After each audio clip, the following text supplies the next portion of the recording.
أعوذ بالله من الشيطان الرجيم. بسم الله الرحمن الرحيم. يا أيها المزمل قم الليل إلا قليلا نصفه أو انقص منه قليلا أو زد عليه ورتل القرآن ترتيلا إنا سنلقي عليك قولا ثقيلا إن ناشئة الليل هي أشد وطئا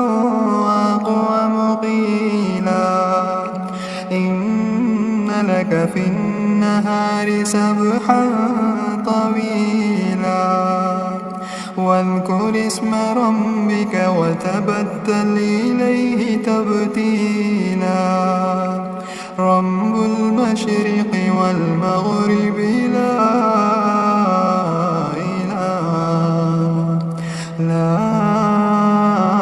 إله إلا هو فاتخذه وكيلا واصبر على ما يقولون واهجرهم هجرا جميلا وذرني والمكذبين أولي النعمة ومهلهم قليلا إن لدينا أنكالا وجحيما وطعاما ذا غصة وعذابا أليما يوم ترجف الأرض والجبال وكانت الجبال كثيبا مهيلا إنا أرسلنا إليكم رسولا شاهدا عليكم كما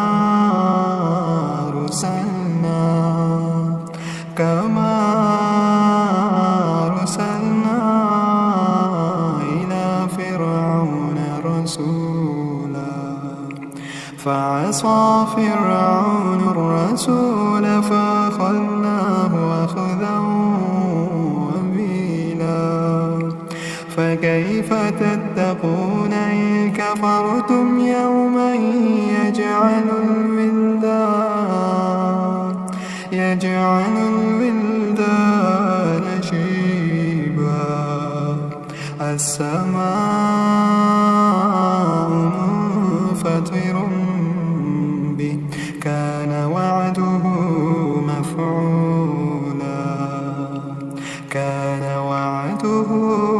مفعولا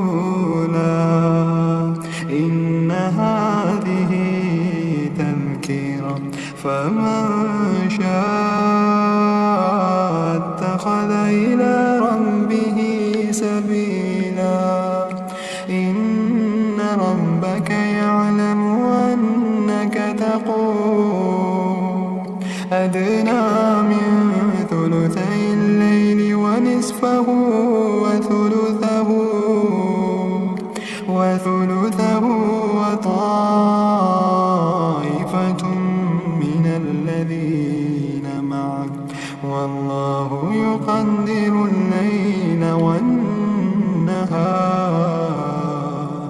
علم أن لا تحصوه فتاب عليكم فاقرؤوا ما تيسر من القرآن